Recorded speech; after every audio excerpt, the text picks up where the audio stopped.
नमस्कार मंडळी, चला करूयात भडंग. चिरमुरे चाळून घेतलेले आहेत स्वच्छ असे.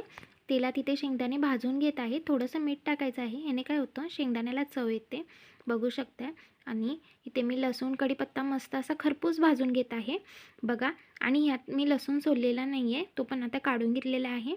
मिरच्या खोबरं सगळं असं तळून घ्यायचं आहे. आणि तुम्हाला जर डाळ टाकायचा असेल तो पण टाकू शकता आणि तो पण असाच तेलात भाजून घेऊ शकता आणि मग टाकू शकता. आता इथे सगळे एकजीव झाल्यानंतर इथे मी राई जिऱ्याचा तडका दिलेला आहे, त्यातच हळद गरम मसाला टाकलेला आहे. थोडीशी लाल तिखटही टाकू शकताय, मी इथे विसरली होती म्हणून नंतर लाल तिखट टाकलेलं आहे.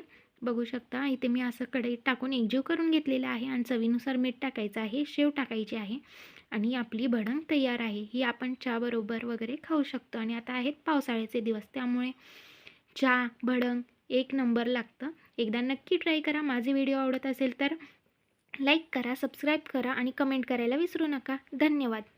बघू शकताय मस्त अशी आपली भडंग तयार आहे. एकदा नक्की ट्राय करा. मस्त.